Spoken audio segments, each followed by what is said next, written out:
Hi team, it's Adriana here. I hope you're all doing well this week. I wanted to send you a video a little bit different. The topic for this week isn't necessarily about ABA or the work that we do every day. It's kind of more of a sharing session. I would like to share with you a part of my story, and there's just been some themes coming up with different people and different, here at Bright Light, different BTs, different, all you guys have a lot of stuff going on. A lot of you are students, and so that means that it's the end of the year and you're having a lot of deadlines and exams and people holding you accountable for things, capstone projects and other exams, maybe for certification. Some of our people are going through, whether it's a BCBA or whether it's an RBT exam, we're all going through it, and it impacts your work life, and it can impact your coworkers or your supervisors. That's not exactly what I wanted to talk about. I just want to talk about what all this stuff means. Something that has come up is people having some emotions, some feelings about these deadlines or about these exams and these assessments. And let's face it, it's really scary. It's scary to take an exam, whether it's a final or, for your credential or for the BCBA, it's nerve-wracking, and people spend a lot of time and energy and pour everything into being prepared for these exams. And a big thing, some of us can become very fearful and respond in ways where we might self-sabotage, or we might, we're not going to sign up for it just yet. We're not ready to sign up for it. We want to delay. And if we get real about it, it's underlying fear. Your fear of assessment, your fear of the outcome. That stuff is real. And it can be really paralyzing.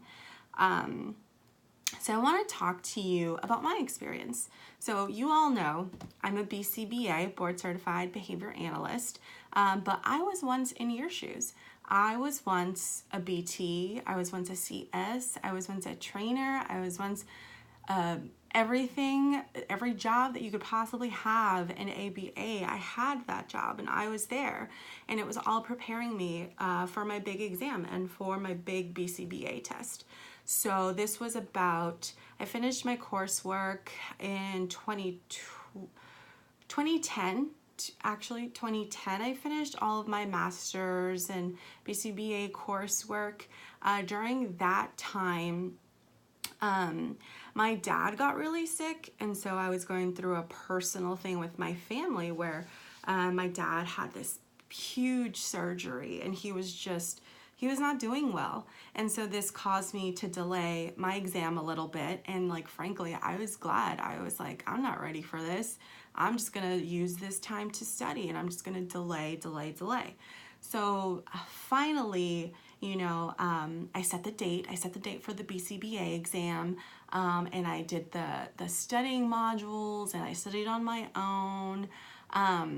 And so the day of the exam, I was there, I was ready. I think they give you 4 hours to do it, and I used every last second of those 4 hours to complete my test. And then at the end of it, I was exhausted, I was hungry, I was sleepy, I was tired. I had my boyfriend at the time, who's now my husband. I had him pick me up. I didn't want to drive or anything. And honestly, I just had hyped myself up so much, and I was still really nervous, and I was not confident at all in my test results. I was very, very certain that I was going to fail. and I was gonna fail, and it was gonna be awful, and I was gonna tell my bosses and all my supervisors and everybody who knew that I was sitting for the exam. I was gonna have to tell them that I failed. So that was always on my mind, and that was always my biggest fear, and it would make me want to like throw up because it was so nerve-wracking, and I felt so extremely vulnerable to judgment, vulnerable to people's thoughts about me, vulnerable to other people's assessment and sort of evaluation of my career thus far. You know, I thought that test meant that, you know, it would validate me professionally, or it would invalidate me professionally, so one or the other. So I was very extreme in my thinking, and I did myself no favors thinking that way.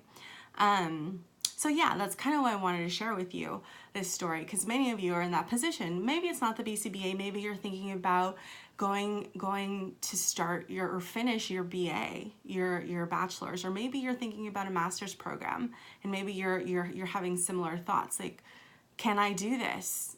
Am I going to succeed? Am I going to be able to finish? So after my test, what is it, like something like 3 months later, they make you wait a very long time to get your test results. So waiting, boom, all of a sudden the email sends how you've been notified, log into your portal, see, blah, blah, blah. And so sure enough, I go into my portal, and guess what? I had failed. I had failed my first attempt at the BCBA exam. That's right, I failed. So not a lot of people know that. Just so you know, this is the first time I'm like telling it to an audience out loud. So, you know, this is a big deal. I would like to be very vulnerable with you all, and I would like to share this part of my story. But at the time, I was devastated. As you can imagine, I was completely devastated.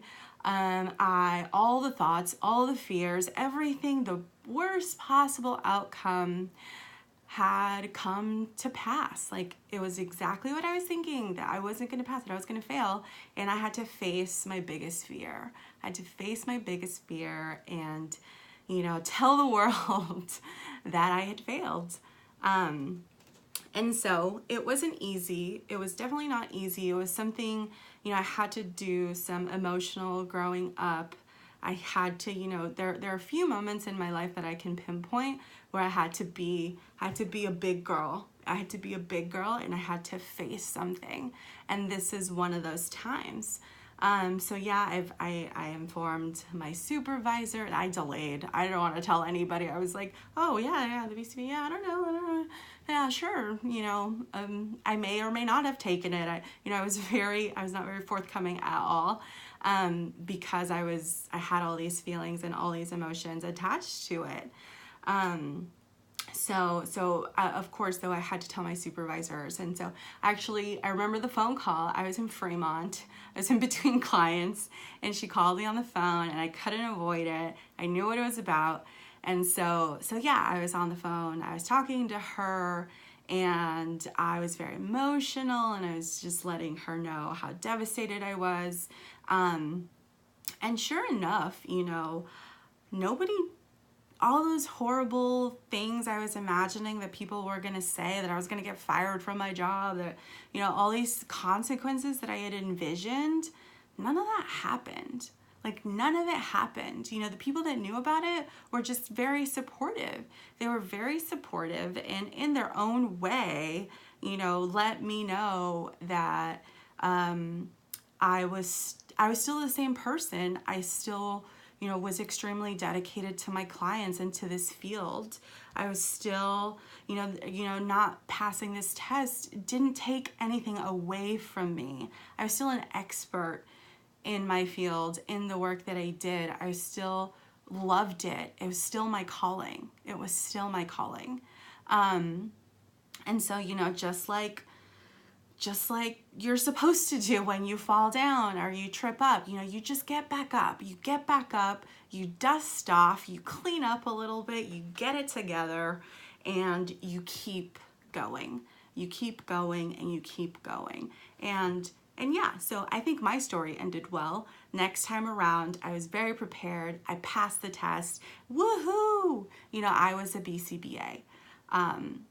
But, you know, I look back at that time as a big kind of learning stretch. You know, I had to really confront a lot of fears. I had to confront a lot of just thoughts about judgment and just really focus on myself and give myself a lot of love and give myself a lot of encouragement. Because guess what? Nobody else is going to do that for you.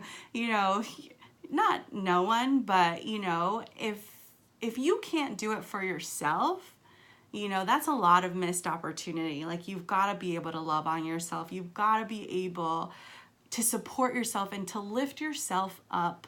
And, you know, when you're feeling down and you're feeling low or you're feeling like you failed at something. So since then, I read this book. It's called Daring Greatly, and it's by this woman who is a social worker. She's a licensed social worker, and she's also has her PhD, I believe. Her name is Brené Brown. Some of you may have heard of her. She has a super famous TED Talk that I recommend to everybody. It's about vulnerability and courage. But I read her book maybe like 3 years ago, and it just like really opened my eyes and really just changed my perspective on how I viewed fear and how I viewed failure and how I viewed judgment and how I viewed courage. Because I think failure and courage go hand in hand. You can't have one without the other. So a couple things that she says is there's no such thing as failure, only feedback. So that is something that always sticks in my head. There's no such thing as failure, only feedback. So think about that. You're never going to fail at something. You're just going to get some feedback. You're going to get some feedback, and guess what? You're going to try again, and you're going to try again, and you're going to try again. So just remember that there's no such thing as failure, only feedback. Another quote that she has, it's actually a Teddy Roosevelt quote that it's kind of long, but I'm gonna read it to you. It's long, and it's the very first like opening paragraph of her book. And this is what it says. I want you to listen. It says, "It is not the critic who counts, not the man who points out how the strong man stumbles or where the doer of deeds could have done them better.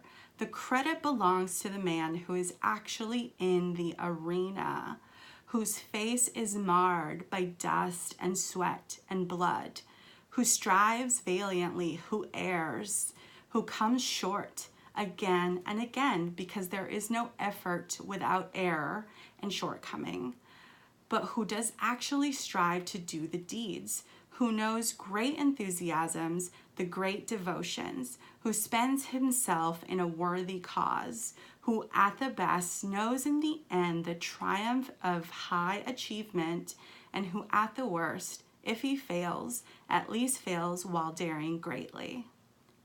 So, I think that quote is so extremely powerful, and when I read it, I was like, yes! I was like, yes, yes, yes, yes, yes.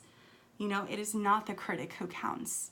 It is you. You are the only person that matters, because you are out there trying. You are putting yourself out there in the arena to the world, to whatever your hopes and dreams are, and you're striving to achieve them. So that is the most important thing, and that is all that matters. So, yeah. So courage starts by showing up. That's something else that she says, and something that I love. Just show up. As long as you've shown up, guess what? You won. And there's no way that you could fail as long as you're showing up. So guys, you know, some of you are graduating this year from your bachelor's degree. Some of you guys are applying to master's programs. Some of you are thinking. Some of you are trying to start your bachelor's, you know, and you think, whoa, that's just a long journey. Even your master's, that it's a little shorter, but it's a tough journey. You know, you might be wanting to get your BCBA, you know, have the courage, do it, go after it, have the courage, and just start by showing up. Show up, be there, and you're already a winner, and you're already doing amazing, courageous things. Okay, guys, so I will leave you on that note. Thank you so much for listening. I appreciate all of your feedback, and I hope that you've learned a little bit more about me. And I hope that, you know, you're able to be courageous and you're able to follow your dreams and to show up and be brave in this world. All the work that you do is incredible. I see the effects of all of your effort. So there are no failures at Bright Light Behavior Group. There is no one here that fails. Okay, you guys, let me know if you have any questions. Let me know if I can help you with anything. Yeah, just talk to me. All right, everybody, have a wonderful week. Bye.